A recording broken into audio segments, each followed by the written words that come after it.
ప్రభునామానికి మహిమ కలుగును గాక. మన ప్రభును రక్షకుడైన యేసుక్రీస్తు నామంలో మరొకసారి మీ అందరికీ నా వందనాలు. దేవుడు గతించిన రాత్రికాల సమయం నుంచి ఉదయకాలం వరకు తన యొక్క కృపలో జ్ఞాపకం చేసుకుని ఈ జూన్ నెల 21వ తారీఖున మనం ప్రవేశపెట్టినందుకు ఆయనకి స్తుతులు స్తోత్రాలు చెల్లించుకుంటున్నాను. ప్రార్థన ప్రేమ నమ్మకం కలిగిన మా ప్రియ పరలోకపు తండ్రి, మీ ఉన్నతమైన నామానికి మరొకసారి స్తుతులు స్తోత్రాలు చెల్లించుకుంటున్నాం. ప్రభా, గడిచిన దినమంతా నీ యొక్క కృపలో జ్ఞాపకం చేసుకుని మంచి ఆరోగ్యం ఇచ్చి అయ్యా మమ్మల్ని పోషించి సంరక్షించిన దాన్ని బట్టి మీకు వందనాలు. అయ్యా తండ్రి, కొండల తట్టు అయ్యా మా కనులు ఎత్తుచున్నాం. మాకు సహాయం ఎక్కడి నుండి వచ్చును? మీ వలనే మాకు సహాయం కలుగుతుంది. మా కనులెత్తి నిన్ను స్తుతించే వారికి, ఎలుగెత్తి నిన్ను కొన్ని ఆడబిడ్డలుగా మేము అందరం ఉండడానికి సహాయం చేయండి. ఏ విధంగా ఉన్నామంటే కేవలం మీరు ఇచ్చిన ఉచితమైన కృప అయింది ప్రభా. ఈ దినము నీ యొక్క కృప రెక్కల చాటున కాచి కాపాడి ఈ దినమంతా నీ యొక్క కృపలు భద్రపరచమని, అయ్యా నీ యొక్క కృపా వాగ్దానం ద్వారా మాతో మాట్లాడమని పరిశుద్ధ నామంలో అడిగి వేడుకుంటున్నాం తండ్రి. ఆమేన్. ఈ దినమంతా దేవుడు మనకి ఇచ్చిన వాగ్దానం ఏంటంటే, న్యాయంగా నడుచుకున్నటయు, కనికరమును ప్రేమించుటయు, దీన మనసు కలిగి నీ దేవుని ఎదుట ప్రవర్తించుటయు, ఇదే కదా యెహోవా నిన్ను అడుగుచున్నాడు.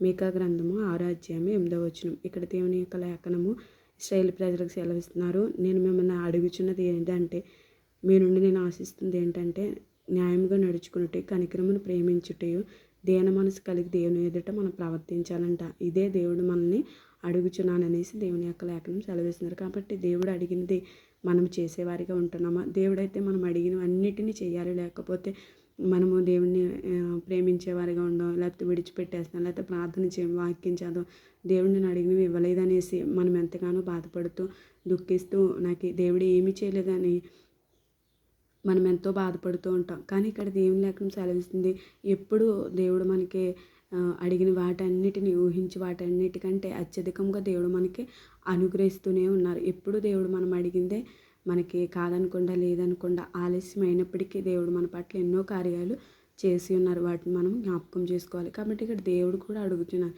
నేను మిమ్మల్ని అడిగింది ఏంటంటే న్యాయంగా నడుచుకోవాలి, దీన మనసు కలిగి ఉండాలి, దీన మనసు కలిగి ఇతరులను ప్రేమించే వారిగా ఉండాలి అనేసి, కనికరాన్ని మీరు ప్రేమించాలి అనేసి దేవుని యొక్క లేఖనము మనతో మాట్లాడదు. కాబట్టి దేవుడు అడిగింది న్యాయంగా మనం నడుచుకుంటే దేవుని యొక్క ఉన్నతమైన కృపను మనం పొందుకోగలుగుతాం. కనికరాన్ని ప్రేమించే వారిగా ఉండే ఇతర పట్ల మనం కనికరం కలిగి ఉండాలనేసి, దీన మనసు కలిగి ఉండాలనేసి, మనము కఠిన మనసు చేసుకోకుండా దీన మనసు మనం కలిగి ఉండాలని, దీన మనసు కలిగి దేవుని ఎదుట మనం ప్రవర్తించాలి. హెచ్చించుకునే మనసు మనం ఏమాత్రము దేవుని ఎదుట ఉంచుకోకూడదంట. దీన మనసు కలిగి దేవుని ఎదుట మనం ప్రవర్తించడం, ఇదే కదా కావాలి నాకు, ఇదే నేను మిమ్మల్ని అడుగుచున్నాననేసి దేవుని యొక్క లేఖనము అక్కడ ఇశ్రాయేలు ప్రజలతో సెలవిచ్చిన రీతిగా ఈ దినము ఈ ఉదయకాల సమయం మందు దేవుడు నీతో నాతో మనందరితో మాట్లాడుతున్నారు.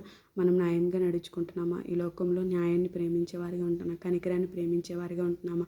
దీన మనసు కలిగి మన దేవుని ఎదుట మనం ప్రవర్తించే వారిగా ఉంటున్నామా లేదా అని ఒక్కసారి మనం పరిశీలన చేసుకునే వారిగా ఉండాలని ఉదయకాల సమయంలో దేవుడు మనతో మాట్లాడుతున్నారు. కాబట్టి ఈ వాగ్దాన్ని బట్టి ప్రతి ఒక్కరు ప్రార్థన చేయాలని కోరుకుంటూ పరిశుద్ధ వాక్యాన్ని దేవుడు దీవించి ఆస్వాదించి మనందరినీ బలపరచును గాక. ఆమేన్. మహాగండు మహోన్నతుడు మా ప్రియ పరలోకపు తండ్రి, మీ శ్రేష్టమైన నామానికి స్తుతి స్తోత్రాలు చెల్లించుకుంటున్నాం. ప్రభులకు ప్రభా, రాజులకు రాజా, పరిశుద్ధుడా మీకు వందనాలు. ఇది నాన్న తండ్రి మీ లేఖనం ద్వారా మాతో మాట్లాడారు. అవును ప్రభా, న్యాయంగా మేము నడుచుకోవాలని, కనికరాన్ని మేము ప్రేమించాలని, దీన మనసు కలిగి నీ ఎదుట ప్రవర్తించాలని మీరు మాకు ఎంతగానో తండ్రి సెలవిచ్చారు ప్రభా. ఈ 3 మాటలను బట్టి నీ సన్నిధానంలో ప్రార్థన చేస్తున్నాం.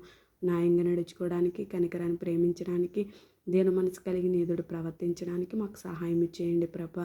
అయ్యా నీకు వందనాలు. ఈ వాగ్దానం ప్రతి ఒక్కటి వినికుల్లో దీవించి ఈ వాక్యానుసారంగా నడుచుకుని కృపా భాగ్యం అందరికీ దయచేయమని, సమస్త మహిమ ఘనత ప్రభావాలు మీరు మాత్రం ఆరోపించుకోమని సత్పరిశుద్ధ నామంలో అడిగి పొందుకున్నాము తండ్రి. ఆమేన్. Praise lord.